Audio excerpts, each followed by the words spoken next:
जुल्फ़िकार साहब, आपकी जानिब आ रहे हैं।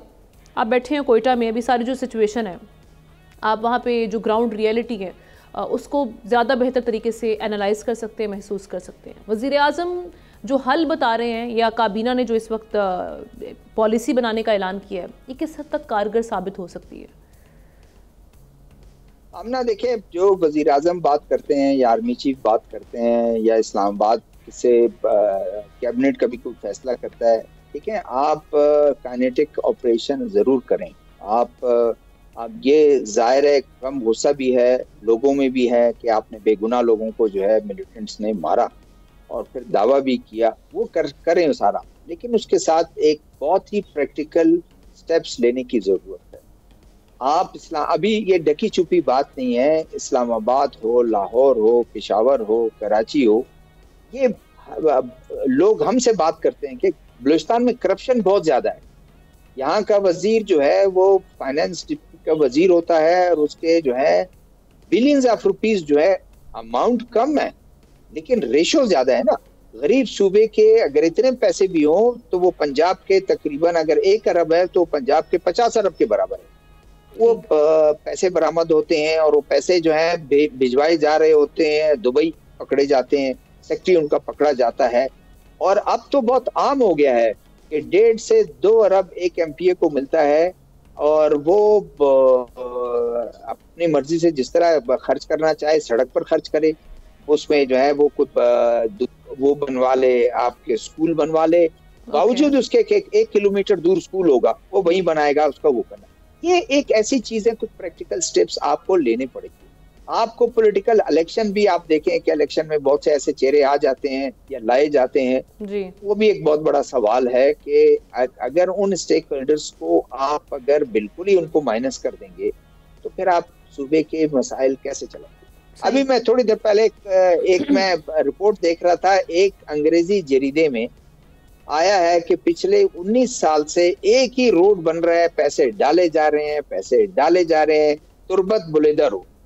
अब उसका एमपीए इस वक्त अभी उसका जो एमपीए है वो इस वक्त चीफ मिनिस्टर का मजबूत कैंडिडेट था पीपल्स पार्टी की तरफ से, और वो कभी बाप में चला जाता है, कभी वो मुस्लिम लीग नून में चला जाता है, काफ में चला जाता है। इस दफा वो पीपल्स पार्टी में गया कि शायद मेरा चांस ये लगे। मुझे बताएं कि एक सड़क इतने अरसे से बन नहीं रही है और वो 3-4 किलोमीटर का मेटल रोड है, बाकी सारा शिंगल रोड है, लोगों की गाड़ियां टूट जाते, पूछने वाला तो कोई होगा। सेकंड में आपको एक छोटी सी बात बताता हूँ, थोड़ा सा मुझे जो है आप एक चंद सेकंड जरूर देंगी। ठीक है। अवरान है, बहुत डिस्टर्ब एरिया है, वहां से कुद्दूस बिजंजो साहब आ गए 550 वोट लेके 2013 में। अब मुझे बताएं कि अगर वो चीफ मिनिस्टर भी बन जाते हैं, 3 दिन वो सोए रहते हैं, कोई फर्क नहीं पड़ता, ना इस्लामाबाद को फर्क पड़ता है ना किसी को फर्क पड़ता है, काम चल रहे होते हैं, आंखें बंद करके फाइलें अप्रूव हो रही होती हैं, फंड रिलीज हो रहे होते हैं। डिप्टी कमिश्नर, ये जो वाकयात हुए हैं अभी मैं आपको बताता हूँ, एक सबसे बड़ी वजह आप देखें जी। डिप्टी कमिश्नर के पास 500 लेवीज हैं, डीपीओ साहब के पास जो है वो 400 पुलिस वाले हैं, उसमें से आधे से ज्यादा जो है एमपीए साहब, नोटेबल साहब, फलाने की सिफारिश, सीएम की सिफारिश, पता नहीं इस्लामाबाद की सिफारिश, वहां उनको जो है उन्होंने बांटे हुए 10-10, 15-15 लोग उनको दिए, वो उनकी हिफाजत के लिए।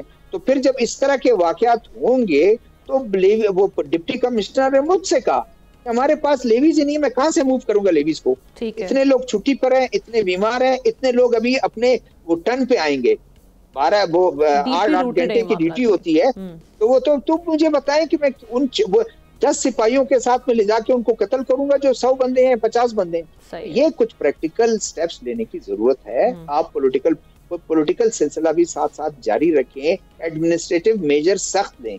और ये बात ठीक है कि यहाँ यही हुआ है कि बाहर से लोग आने के लिए तैयार नहीं। ऐसे लोगों को हमने देखा कि जो उनकी ऑर्डर हो गए वो एक दिन इधर आके उन्होंने ज्वाइनिंग भी नहीं दी और इस्लामाबाद से अपने ऑर्डर कैंसिल करा लिए। इसको सख्ती से आपको करें। डिप्टी कमिश्नर देखें, एक लास्ट बात, डिप्टी कमिश्नर अगर इस्लामाबाद का होगा किसी उस जिले का तो वो एक सख्त फैसले कर सकता है। लोकल बंदा तो ये करेगा कि भाई मेरे भाई का दोस्त है तो मेरे ससुर का दोस्त है, मेरे वालिद साहब का दोस्त है, एमपीए साहब प्रेशर है, एमपीए साहब को घुटने वैसे उसने टेके हुए। तो इस तरह से इस बैड गवर्नेंस में, इस करप्शन में ये सूबा कभी, यानी आप कहते हैं कि ये आप खैर मकदम करते हैं कि जिस तरह से वो कह रहे हैं कि SHO एक ऐसा लगा दिया जाए तगड़ा किस्म का, मामला खुद ब खुद ठीक हो जाएंगे। और जिस तरह से आप कह रहे हैं कि इस्लामाबाद से अगर होंगे तो वो मामला को उस तरीके से हैंडल करेंगे। ठीक है एहतशाम साहब, मैं सिर्फ एक चीज ऐड करूं। देखिए SHO तो खैर यहीं का है, SHO तो बाहर से आता नहीं है, SHO की बात भी नहीं है, उसकी बस की बात नहीं है, बात है DPOs की। अगर अफसरान बाहर से आएंगे, डिप्टी कमिश्नर जो है बाहर से आएंगे, कमिश्नर बाहर से आएंगे, आप 50% भी उनको लगा देंगे तो कोई ना कोई आपको थोड़ी सी चेंजेस शायद आपको बेहतर लगेगा, क्योंकि चेंजेस आ रही।